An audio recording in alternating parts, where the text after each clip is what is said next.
Puspa Dewi dengan NIM 04. Perkenalkan, nama saya Diva Aulia Levita dengan NIM 234010008 dari kelompok 4. Perkenalkan, saya Aura Putri M. Agung dengan NIM 234010012. Perkenalkan, nama saya Jeffrey Indriani dengan NIM 234010010. Perkenalkan, nama saya Sirani Yasmin dengan NIM 234010014 dari kelompok 4. Di sini saya akan menjelaskan tentang definisi DNA.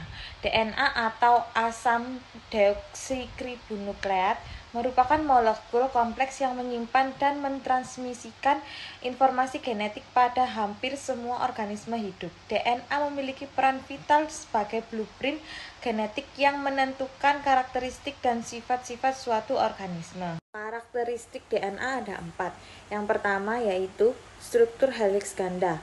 DNA memiliki struktur heliks ganda yang ditemukan oleh James Watson dan Francis Crick pada tahun 1953. Ini terdiri dari 2 rantai polinukleotida yang saling berpilih membentuk spiral. Kedua, ada komponen utama DNA yaitu basa nitrogen, gula deoksiribosa, dan fosfat. Ketiga, ada replikasi, yaitu DNA memiliki kemampuan untuk menggandakan diri melalui proses replikasi. Selama replikasi heliks, ganda DNA terpisah dan masing-masing rantai digunakan sebagai template untuk membentuk rantai komplementer baru. Dan yang keempat, ada penyimpanan informasi genetik, yaitu DNA mengandung informasi genetik yang mengarahkan proses perkembangan, pertumbuhan, dan fungsi organisme.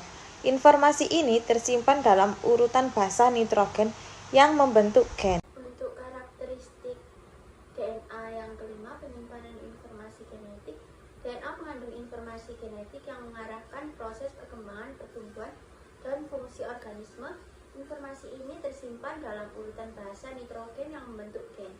Yang keenam, pasangan basa. Adenin selalu berpasangan dengan timin dan sitosin berpasangan dengan guanin, membentuk struktur heliks ganda yang stabil.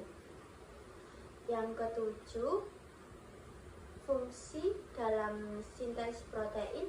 DNA berperan dalam sintesis protein yang melalui 2 tahap utama, transkrip dan penyalinan informasi DNA ke RNA, dan translasi penggunaan RNA untuk membentuk protein. Proses ini terjadi di dalam sel dan merupakan bagian dari ekspresi genetik.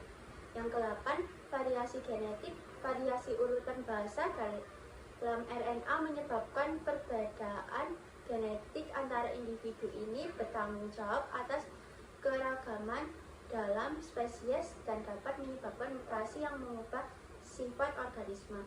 Yang ke-9, kromosom dan struktur dalam sel. Pada organisme eukariotik, DNA disusun dalam bentuk kromosom yang terletak dalam inti sel. Nukleus setiap sel tubuh manusia misalnya memiliki 46 kromosom yang menyimpan materi genetik. Yang ke-10, stabilitas dan perbaikan DNA.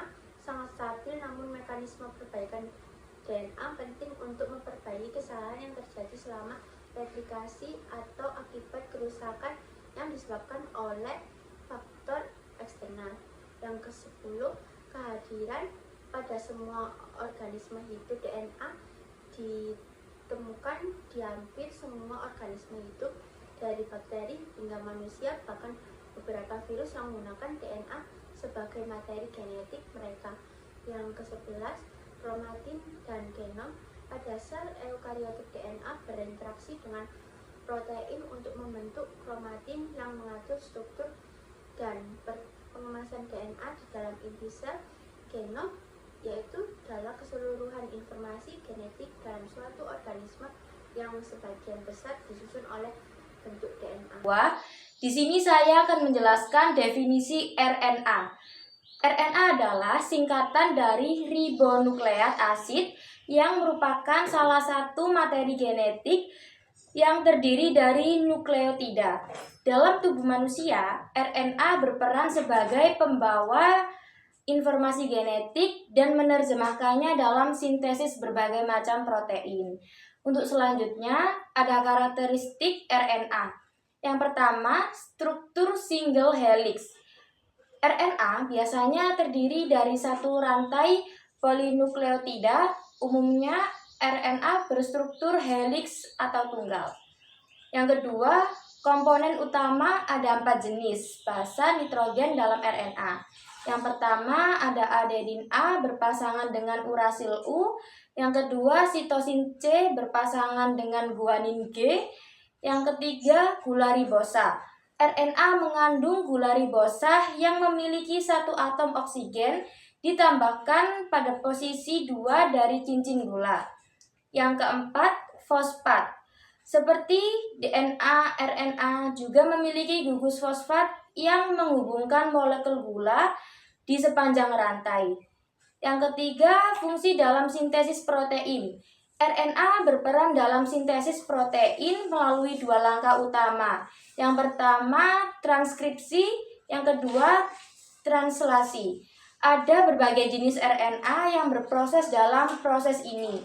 Yang pertama, mRNA membawa salinan informasi genetik dari DNA ke ribosom untuk sintesis protein. Yang kedua, tRNA mengantarkan asam amino ke ribosom selama translasi.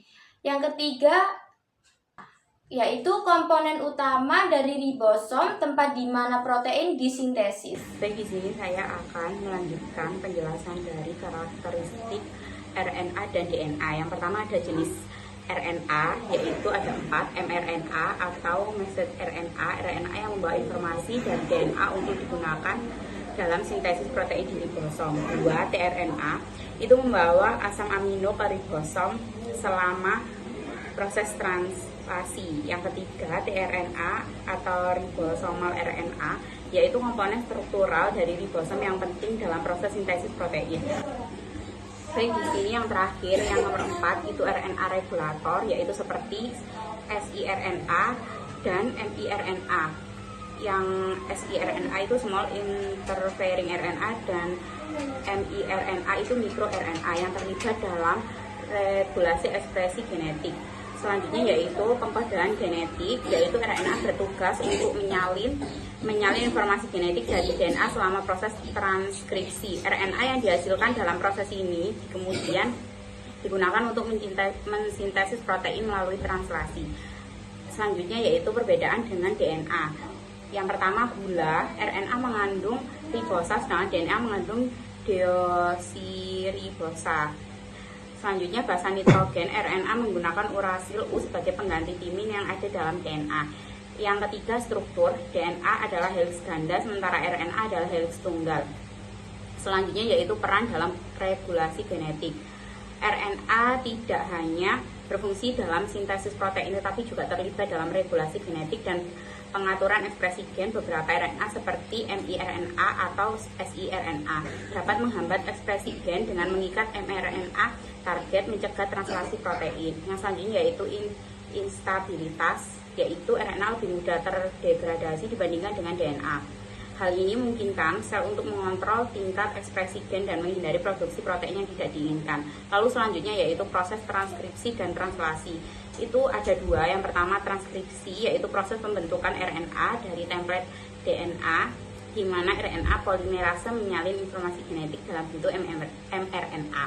Selanjutnya yaitu translasi, yaitu proses di mana mRNA diterjemahkan menjadi urutan asam amino yang membentuk protein. Dan yang terakhir yaitu peran dalam proses biologis lain, yaitu selain fungsi utama dalam sintesis protein, RNA juga terlibat dalam proses-proses seperti splicing, pengolahan mRNA, dan dalam mekanisme penjagaan kualitas protein di dalam sel.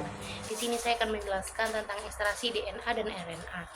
Untuk proses metode ekstraksi DNA atau RNA ini terjadi pelepasan untaian materi genetik dari inti sel sehingga didapatkan DNA atau RNA murni yang telah terpisah dari cairan seluler. Namun di metode ekstraksi DNA ini ada 4 tahapan. Yang pertama adalah lisis, yaitu proses pemecahan sel sehingga DNA atau RNA dapat terilis keluar. Dan yang kedua ada binding, yaitu proses pengikatan DNA atau RNA sehingga dapat terpisah dari protein dan materi pengotor lainnya. Dan yang ketiga ada washing, yaitu tahapan pencucian materi genetik DNA atau RNA agar terpurifikasi. Dan yang keempat ada elute, yaitu tahapan tersuspensi dengan penambahan larutan buffer. Namun yang kedua ada jenis metode ekstraksi, dan untuk yang pertama ada metode phenol dan kloroform. Untuk kelebihannya dia tuh hasil ekstraksi DNA atau RNA-nya tuh sangat murni, namun kekurangannya dia penggunaan bahan kimia berbahaya seperti phenol dan kloroform yang memerlukan kehati-hatian. Dan yang kedua ada metode kit komersial, ya untuk kelebihannya dia tuh lebih cepat, efisien dan mudah digunakan. Namun kekurangannya dia itu membutuhkan biaya yang lebih tinggi dibandingkan metode manual. Dan yang ketiga ada metode kolom silika. Untuk kelebihannya dia tuh ekstraksinya cepat dan hasilnya sangat murni. Namun kekurangannya dia memerlukan kolom silika yang cukup mahal. Dan yang keempat ada metode beads magnetic. Kelebihannya dia memiliki proses yang cepat dan mudah, namun kekurangannya dia biayanya tinggi untuk beads magnetiknya. Dan yang kelima ada metode CTIB, yaitu kelebihannya dia tuh efektif untuk ekstraksi DNA dari tanaman, terutama yang mengandung banyak polisakarida. Namun kekurangannya tidak cocok untuk RNA karena CTAB dapat mengkontaminasi RNA. Dan yang keenam ada metode LICI, dan kelebihannya dia tuh cocok dilakukan untuk ekstraksi RNA yang sangat murni, namun kekurangannya dia tidak cocok untuk ekstraksi DNA.